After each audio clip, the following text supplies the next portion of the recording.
वो अच्छे दिनों का राजा कहलाता था। वो घोड़ों की रेस कराता, बाजी लगाता। उसकी अपनी क्रिकेट की टीम थी और वो F1 की फराटा रेस में कार दौड़वाता था। धन और ऐश्वर्य उसकी कनीजे कहलाती थी। उसकी पार्टियों में शराब की नदियां बहती थी। उसके साथ सुंदरियां ऐसे चिपकी रहती थी जैसे शहद के साथ मधुमक्खियां चिपकी रहती हैं। वो जमीन पर ही नहीं, हवा और पानी में भी रंगारंग पार्टियां करता था। वो अपने मेहमानों को कई देशों का खाना खिलाता और उम्दा क्वालिटी की शराब परोसता था। दुनिया भर की सुंदरियां उसके कैलेंडर पर छपने के लिए तरसती थी। उसके कैलेंडर की लॉन्च पार्टी का न्योता रईसी का इनॉग्रेशन माना जाता था। फिर एक दिन पता चला कि अच्छे दिनों का राजा कंगाल हो गया है। वो कर्ज नहीं चुका पा रहा और महाजन उसके पीछे पड़े हैं। उसके लिए काम करने वाले कर्मचारी सड़कों पर उतरकर वेतन मांग रहे थे और सरकार का परेशानी पर पसीना झलक रहा था। लेकिन इतने पर भी उसकी रईसी में कोई कमी नहीं आई। वो 60 साल का हुआ तो भी उसके ठाट बाट देखने लायक थे। माथे पर 9,000 करोड़ का कर्ज होने पर भी उसने अपनी बर्थडे पार्टी के लिए स्पेन से सिंगर बुलाए और गोवा में अपने विला में सैकड़ों वीआईपी मेहमानों को रंगारंग पार्टी दी। उसकी पार्टी की तस्वीरें देखकर रिजर्व बैंक के गवर्नर रघुराम राजन को भी कहना पड़ा था कि करोड़ों का कर्ज लेकर जो ऐसी पार्टियां कर रहा है वो देश की जनता को मजाक बना रहा है। फिर एक दिन वो लापता हो गया। अपना सारा सामान समेटकर उसके कर्ज देने वाले बैंकों को बाय बाय बोल दिया। दावा है कि वो देश के वित्त मंत्री को बताकर निकला था कि वो जा रहा है। उसके नाम से निकला लुकआउट नोटिस भी उसे रोक नहीं पाया और दिल्ली से लंदन पहुंचकर उसने ऐलान किया कि वो अपने घर आ गया है।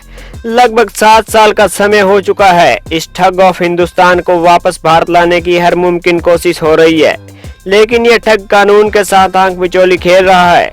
बैंकों को कंगाल कर गया। विजय माल्या को किंग ऑफ बैड टाइम्स कहा जाता है, लेकिन ना तो उसके ठाट बाट में कम हुए हैं और ना ही उसके ऐसी बड़ी जिंदगी में कोई फर्क पड़ा है। विजय माल्या खानदानी रईस था।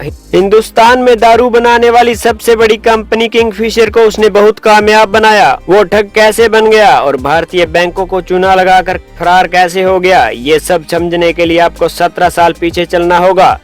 यूनाइटेड ब्रीवरीज ग्रुप के मालिक यानी यूबी ग्रुप के मालिक विजय माल्या ने 2005 में एयरलाइन सेक्टर में उतरने का ऐलान किया और अपने बेटे सिद्धार्थ माल्या के बर्थडे पर उसे नई कंपनी का तोहफा दिया।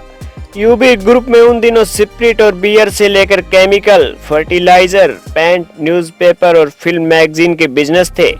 माल्या ने प्रीमियम की एयरलाइंस कंपनी बनाई जिसने यात्रियों को नए तरह का एक्सपीरियंस देने का वादा किया था।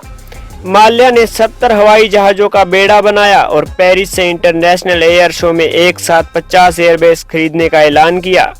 वो माल्या के अच्छे दिन थे। देश की अर्थव्यवस्था की रफ्तार भी तेज थी और कयास लगाए जा रहे थे कि भारत चीन को पीछे छोड़ देगा। पहले 2 साल किंगफिशर के लिए बेहतरीन रहे थे।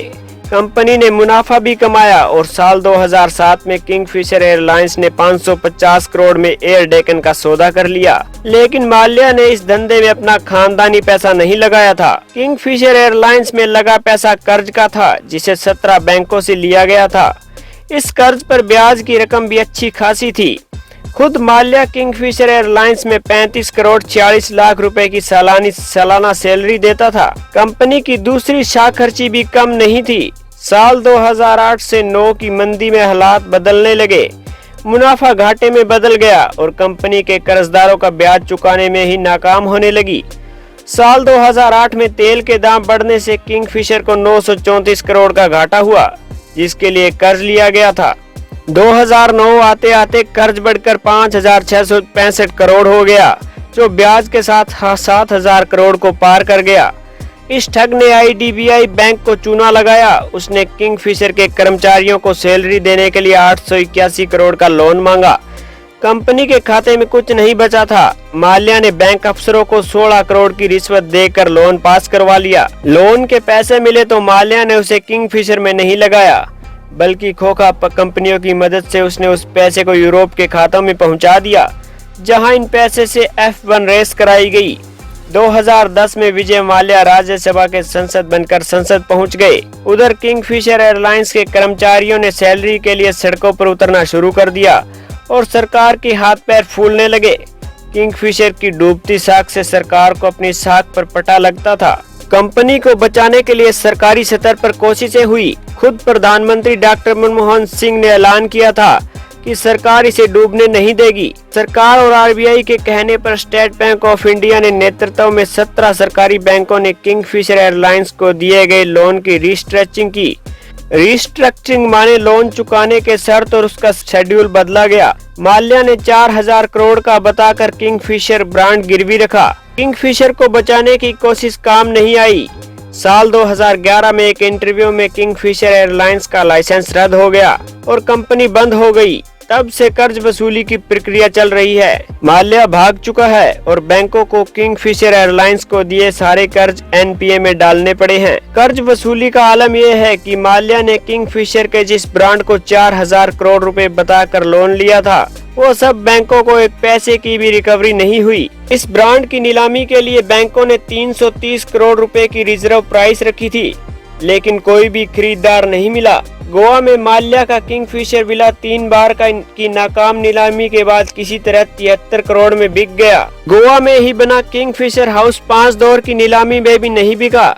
इसे 150 करोड़ का बताकर कर्ज लिया गया था, लेकिन नीलामी में खरीदार के लाले पड़ गए। किंगफिशर हाउस की रिजर्व कीमत 5 बार कम हो चुकी है, लेकिन कोई खरीदार नहीं मिला। सरकारी एजेंसियों का दावा है कि इस ठग ने 9000 करोड़ से ज्यादा की संपत्ति उसके कब्जे में है, लेकिन उन संपत्तियों को नीलाम करने की प्रक्रिया इतनी मुश्किल है और कानूनी दाव पे ज्यादा है। बैंकों को कुछ भी मिलता हुआ दिख नहीं रहा है। लंदन के वेस्टमिंस्टर मैजिस्ट्रेट कोर्ट की सुनवाई के लिए आने वाला माल्या हर बार इसी तरह दिखता है, धुएं के छल्ले उड़ाता हुआ बेफिक्र। इस ठग ने बैंकों को अकेले चूना नहीं लगाया है, इसके साथ ठगों की एक पूरी टोली है जो कदम कदम पर उसके लिए रास्ता बनाती है, उसकी मुश्किल आसान करती रहती है। किसी नौकरी पैसा को 20-25 लाख रुपए के होम लोन देने से पहले 36 तरह के पेपर चेक करने वाले बैंक के अफसरों ने माल्या की कंपनी के खाते चेक किए बिना सैकड़ों हजारों करोड़ के लोन क्यों दे दिए, ये एक बड़ा सवाल है। माल्या कैसे भाग गया, इस सवाल पर खूब सियासी तलवारें चमक चुकी हैं। देखना यह होगा कि माल्या को लोन कैसे मिलते रहे। विजय माल्या की कंपनी को पहली बार सितंबर 2004 में लोन दिया गया था, जब यूपीए की पहली सरकार बनी थी। इस लोन की फरवरी 2008 में लोन की समीक्षा की गई और 2009 में 8040 करोड़ के लोन को एनपीए में डाला गया। एनपीए का मतलब होता है नॉन परफॉर्मिंग एसेट्स, यानी ऐसे लोन जो डूब गए और जिनको वसूला नहीं जा सकता। माल्या के खिलाफ दायर सीट के मुताबिक साल 2009 में उसने आईडीबीआई बैंक के अधिकारियों को 16 करोड़ की रिश्वत देकर 861 करोड़ के लोन ले लिए। किंगफिशर एयरलाइंस ने आईडीबीआई के लोन लेने के लिए फर्जी दस्तावेज जमा किए, जिनको जांचा भी नहीं गया। साल 2010 में मनमोहन सिंह की सरकार ने विजय माल्या के लोन को रिस्ट्रक्चर कर उसे सहूलियत भी दी, लेकिन माल्या ने एक पैसा नहीं चुकाया। जिन दिनों किंगफिशर के कर्मचारी अपनी सैलरी के लिए सड़क पर थे और बैंकों के अफसर लोन वसूलने के लिए कोर्ट में चक्कर लगा रहे थे, उन दिनों भी माल्या पार्टियों करने में बिजी था। वो आईपीएल में अपनी टीम को चेयर करता, नाइट पार्टी करता और संसद सत्र के दिनों में सांसद बनकर सत्ता के गलियारों में घूमता।